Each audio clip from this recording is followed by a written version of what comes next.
Today, I will talk to you about Fit2D. In this session, we will learn how to input and calibrate a calibrant. Then, we will learn how to input a diffraction pattern and how we can integrate this diffraction pattern. And then finally, how to output this diffraction pattern. During this tutorial, we will also touch upon creating a automated macro that can batch process large volumes of diffraction patterns. And also we will talk about the process of creating composite maps where you will be able to see the scanned area by plotting all the diffraction patterns in X and Y. Now I will start with the process of downloading Fit2D. We go to Google and then we search for Fit2D. Then we will see this page, which belongs to esrf.france, since Fit2D is created by scientists at the European Synchrotron Radiation Facility. So we'll click this link and then we scroll to the bottom of the page where we have the last hyperlink there, where it says click here for HST program executables. We click on that link and then we scroll to the newest version, but not beta. I will I my recommendation is to um, avoid beta programs because they are still in a testing stage and it can crash more often. So for Windows, I will choose the newest update or upgrade of Fit2D up to that time. So the newest was made in 2016, version 17.006. If you're using Mac OS, then the newest version is also 17.006. You just click on the link as such, and then you just save the program. Now, the program doesn't need to be installed. As soon as you press the executable file that you just downloaded, you will be greeted with the welcome page of Fit2D. The first thing is to accept. So you have to press I accept, and then you will be directed to the dimensions of program arrays menu. In here, we have 4 options we can change. The only one that we need to change is the first 2 options, where the first dimension of arrays and the second dimension of arrays. So this is the resolution of the detector that has been used. In our case, the resolution of our detector was 3056 by 3056 in Y, so X and Y. The last 2 options can be left as they are. We go to press or click OK. Then we get the main menu of the program. In our case, we will be concentrating on powder diffraction, 2D powder diffraction. So we'll go ahead and click that. Then we are greeted with another menu. In this menu, we are able to input the data, cake the data, choose a calibrant, and output the data as well. To start with, we will need to input a file. So we will need to input a calibrant. So we can calibrate the program to be able to find the beam center and all other parameters. We click on input, and here is the browse page. So here where you browse your files. So in my case, I've put the my calibrant in the desktop. So you just um, choose or click on these navigational arrows, you have multiple type of arrows. So this one moves 1 by 1, this one moves, I think, 10 by 10, and then the last one just goes to the start of the page and the end of the page.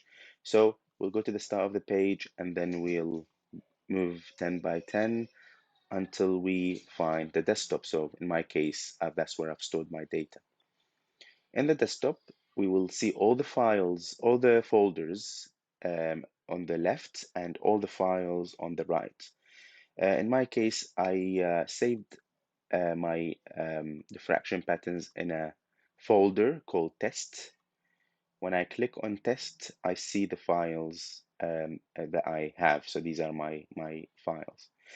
In this example, the calibrant we used is lab 6, and it can be an EDF, can be a TIF format, it can be yeah, there's a wide variety of formats of diffraction patterns. So don't be put off if they don't have this extension. We click on the calibrant, and then we get the control detector distortion corrections menu. This menu, in this menu, we don't need to change anything. We just go ahead and click OK to get to the next page. And here is our calibrant. This is lab 6. If by any, for some reason you cannot see the image, if it's too dark, if you can just see a black screen rather than the calibrant itself or your diffraction pattern, then you click on this scale bar.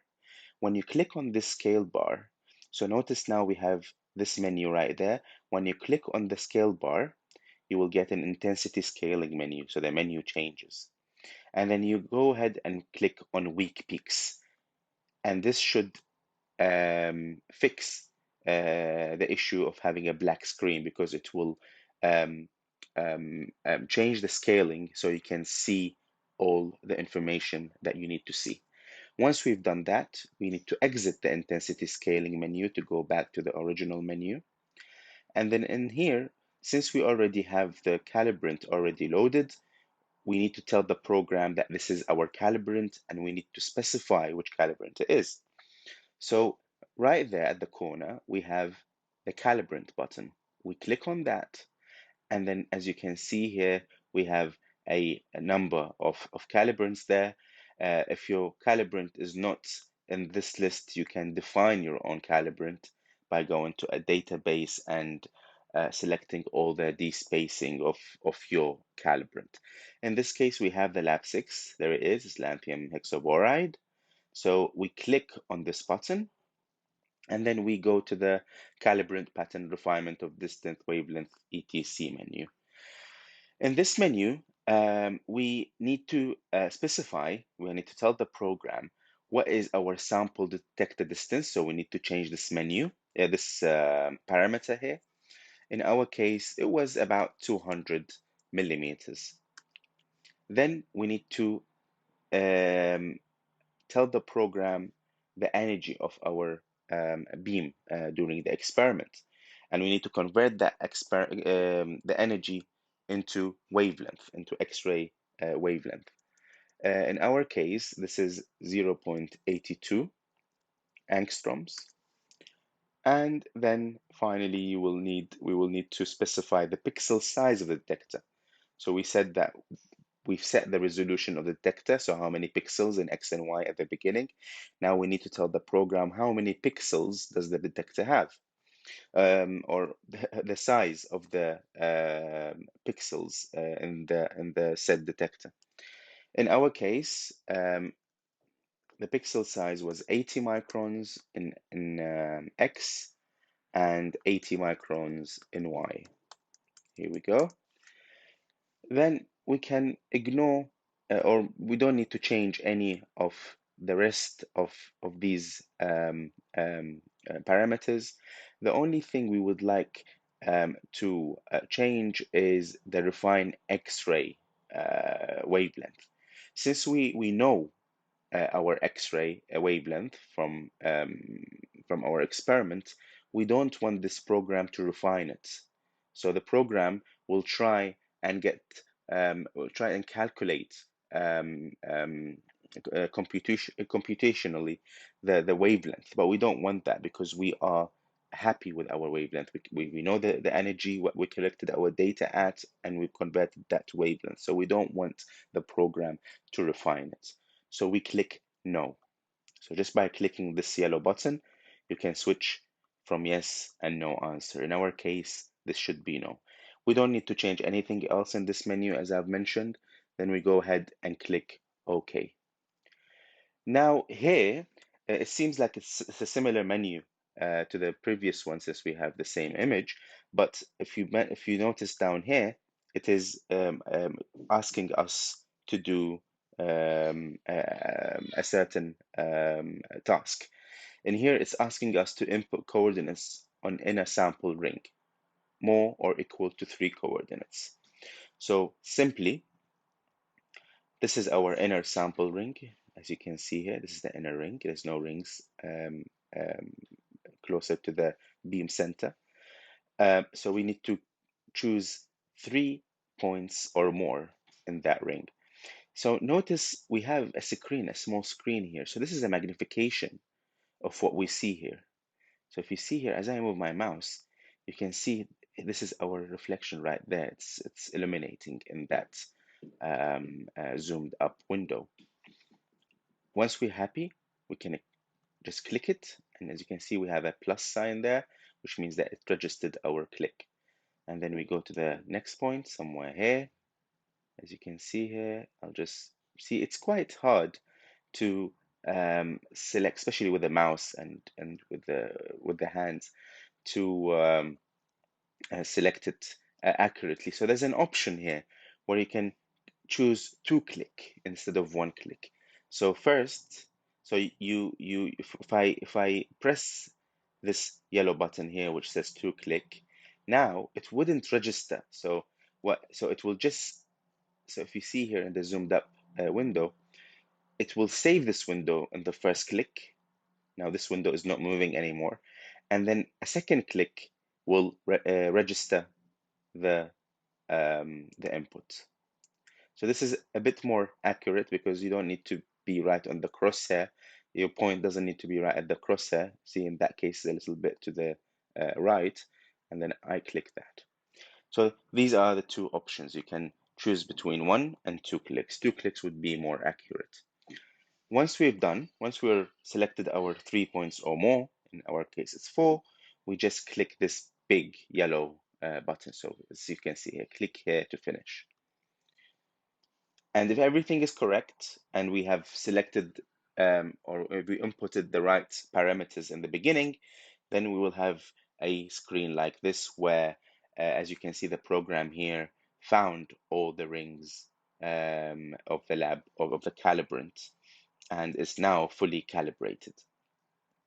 To make sure that our calibration is done successfully, we will need to perform another action, and I will go ahead and show you how. So to do that, we first need to click on cake. We need to cake the diffraction pattern. It will ask us about the beam center. So what do you want to do with the beam center? Do you want to fit? Do you want to average the graphical? In our case, no, we don't need to do anything. So we click on no change right at the corner there. Then once we click that, we will get another menu, which is asking us would you like to start azimuth. So you can either click anywhere here where you want to start analyzing from. So you can click the start, for example, to start here and here. It will only analyze this small region. And it says here, start here.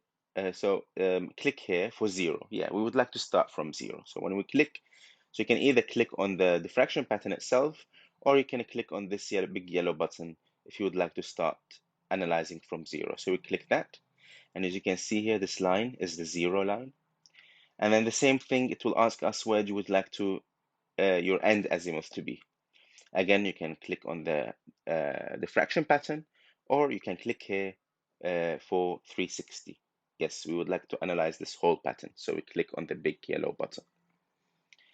Then we'll have the another option, it's asking us to select the inner limits. Click here for beam center. No, we would not like to count the beam center. It's just not useful. So we'll start somewhere away from the beam center. So I would say, including all the reflection that we can see, I will start from here. So if I click on the diffraction pattern right there, and then I need to second click on the spyglass, the zoomed up area. And as you can see, this is the where we're going to start our analysis. I will remove the two click. I will go back to one click actually. And then here, click to define the outer limit. So I would like to analyze it from this point till the end of the diffraction image, so somewhere here. So this is going to be the region that I will be analyzing, starting from 0 to 360 and radially along all this path. Now, once we've done this, we can select integrate. This option will appear automatically. So when we finish selecting the area, so we'll click on integrate. We don't need to change anything in here. We click OK. Now the next menu, type of azimuth radial or 2 theta transformation. In here, we need to change the number of azimuthal bins. I mean, we change the number of azimuthal bins and the number of radial bins. In this case, we need to have both on 360. So the number of azimuthal bins should be 360 and the number of the radial bins should be 360. We don't need to change anything else apart from these two options. And then click OK. Now, this shows us the radial integration of our calibrants. What we're looking for are straight lines. We don't want to see wobbly lines. When you see a straight line, that means your calibration was done successfully and there is no errors in your calibration process. If you notice the lines are zigzagging or wavy, that means there's something wrong with the calibration, and it's advised that you do it again until you get the following image where you have the reflections appear as straight lines. Once we're satisfied with that, we can click Exchange. So what Exchange does, the Fit2D stores two images simultaneously. So when you click Exchange, you will go to the original image, and when you click Exchange again, we'll go to the new analyzed image. So this is a way where you can just go back and forth between two images or between a diffraction image and the analysis of this image. In our case, we need to go to the diffraction image to input, because we are now ready to input our our data since we have already calibrated the program. To input the data, you need to first leave this menu by clicking exit. And then when you click exit, you will see the input button right there. Just like before, when we inputted the calibrant, same process. Click input. It remembers the last folder we were in, so we don't need to navigate to it. And then here's my test diffraction pattern. We click on the file, and then we don't need to change anything in this menu. Control detected distortion corrections. We can just click OK. And now this is our diffraction image. Now everything is set now. The program is nicely calibrated. So we are ready to calibrate. We are ready to integrate our image. To integrate it, again, we click on cake.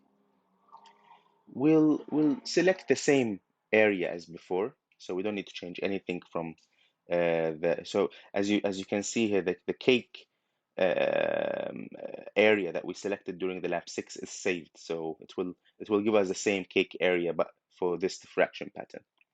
So we don't need to select, for example, the start and end azimuth and inner and outer limits. We just click on integrate, click OK. Now, if we click OK here, it will not be very meaningful to have a 360 azimuthal bins and a 360 radial bins. I will show you what will happen if we click OK here. As you can see here, this is our diffraction. Now it's not circular, but it's radial. This kind of image will not give us any um, meaningful information. So we click exchange and then exchange because we are going back to our diffraction pattern. We click integrate again. We don't need to change anything here. We click OK again. Here we'll change the radial bins to 1. Let's see what happens now. Now we have all of the reflections that we selected. So all of these reflections are all um, um, um, analyzed into 1D plot, and it will give us this information. This is useless for if you select a whole diffraction patterns like what we did here, setting the inner limit at the beginning and the outer limit till the end. But it will be very important, as I'm going to show you later, if we would like to analyze a single reflection, for example, this right there, or these individual reflections, these rings, the birings inside the diffraction pattern. So we'll do the second. So this is now the third option. So integrate again. Okay. The third option is to change the azimuthal bin into 1 and the radial bin into 360. Now, this is the most appropriate one for this type of analysis because we are selecting a whole diffraction pattern to analyze. And right here, you will see each of your reflections. And this is a 2D, sorry, a 1D diffraction pattern where you see all the reflections right there. That's what you usually see in when people analyze different crystalline materials. So to get this image, radial bin has to be set to 360 and the azimuthal bins to 1. And that's not only applicable if you're analyzing the whole diffraction pattern. Say we would like to analyze a single reflection and not the whole diffraction pattern. Let's say we would like to analyze this reflection here, which is the 002 reflection in our diffraction patterns. What we need to do is we need to change the inner radius. So the inner radius will be somewhere. So please look at this zoomed in image, sorry. And you can see the reflection right there. We would like to select it as close as possible to the reflection. So here should be fine. So this is the inner limit. See, now we created a new inner limit.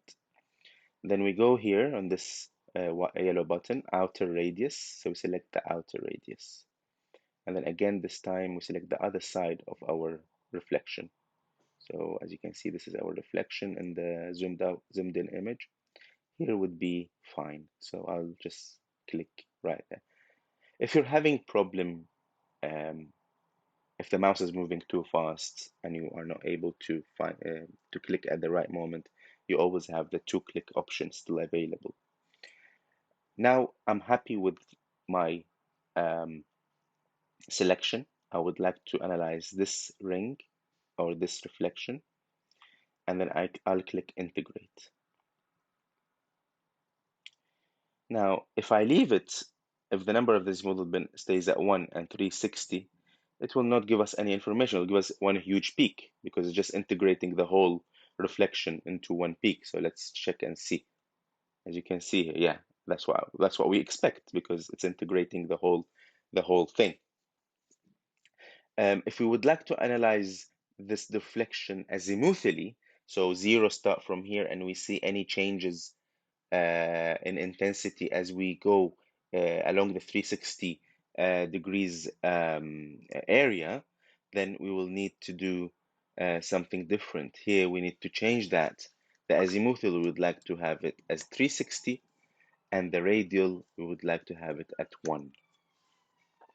360 and 1 for azimuthal integration for single reflections. Click OK. Very interesting. So this is the change in intensity that we have in our 002 reflection in this particular example. We see that we have high intensity right there, and then low intensity and another high intensity there. So we have two regions of two high intensity at opposing ends of the diffraction pattern. To go back, we click exchange, and this is how you integrate this data azimuthally. Another thing you can see the reflection, a colorful reflection, just like how it appears here, but will be radially. You can integrate, click OK, and then again you put both the radial and the azimuthal at 360, and then you click OK. See, these are the high intensities that we found in our plot earlier. So this is like a colorful image of the 1D plot that we see. The last step would be, before I end up this video, for this part of the video, or this part of the demonstration, I will then show you how to save this information to be analyzed. So again, we click in integrate. I'll go back to 360 azimuthal and 1 radial bins. Click OK. To save this into a data file, we will need to, if we don't find the output button here, then we just need to click on exit. And then once we click on exit, we'll get the previous menu. And here at the corner, we see output. We click on output, and we'll have another menu with a file format. So for this type of data, we usually save as chi-plot. We can select where we'd like to save this, so it will save it at the same folder where we have our diffraction image. So we're happy with that. It will save it as chi, test.chi. We can change that, and for example, if we'd like to save it as a different format related to chi, of course, so that would be a similar format. It's exactly the same as chi, just a different extension that more programs can identify with. We don't need to change anything here. These three parameters, we'll just leave them as they are, and then we click OK. And just like that, if we go to our folder, here we have our test.dat. If we click on that, we'll see we can plot that anywhere in Excel, in any other program, and we can fit it, we can get all the parameters that we need. Thank you very much for tuning into this first part. I will see you in the next part.